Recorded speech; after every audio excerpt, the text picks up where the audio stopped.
সেদিন শারদ দিবা অবসান শ্রীমতী নামে সে দাসী পুণ্য শীতল চলিলে নাহিয়া পুষ্পপদীপ থালায় বাহিয়া রাজমহিষীর চরণে চাহিয়া নীরবে দাঁড়ালো আসি। শিহরি সভায় মহিষী কহিলা, এ কথা নাহি কি মনে? অজাত শত্রু করেছে রটনা, স্তূপে যে করিবে অর্ধ রচনা, চুলের ওপরে মরিবে সে জনা, অথবা নির্বাসনে। সেটা হতে ফিরি গেল চলি ধীরে, বধূ আমি তার ঘরে, চমকে রাখিয়া স্বর্ণ মুকুট, বাঁধিতেছিল সেই দীর্ঘ চিকুট, আঁকিতেছিল সেই যত্নে সিঁদুর, সীমান্ত সীমা পড়ে। সীমা তীরে হেরি মাটি গেল রেখা, কাঁপি গেল তার হাত, কহিল অবধ কি সাহস বলে, এনেছিস পূজা এখনই যা চলে, একথা দেখিবে ঘটিবে তাহলে ভীষণ বিপদ পাঠ।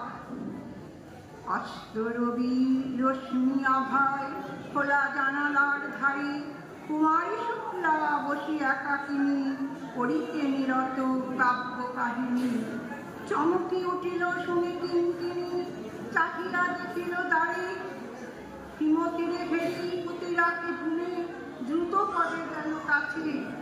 কত সাবধানী তার কানে কানে, রাজার আগে আজি কে না জানে, এমন করে কি মরণের পানে ছুটিয়া চলিতে আছে।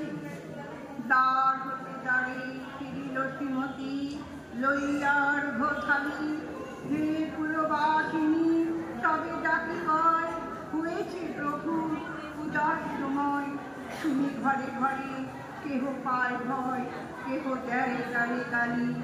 দিবসের শেষ আলো মিলালো, নব সৌধ করে পথ জনহীন, আধারে বিলীন, পথ জনহীন আধারে বিলীন, কল কোলাহল হয়ে লক্ষীন। আরতি ঘণ্টা ধ্বনিল প্রাচীন, রাত দেবালয় পড়ে।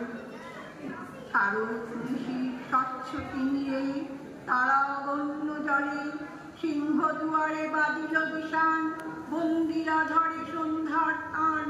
মন্ত্রণা সভা হল সমাধান, দাড়ি পুকারিয়া বলে। এমন সময় হেরিলা চমকি প্রাসাদে প্রহরী যত, রাজার বিজন কানন মাঝারে, স্তূপ পদমূলে গহন আধারে, জ্বলিতেছে কেন যেন সারি সারি প্রদীপ মালার মতো। মুক্ত কৃপণে পুরো লক্ষ্য তখনই ছুটিয়া আসি, শুধালো, কে তুই ওরে দুর্মতি, মরিবার তরে করি সারথি।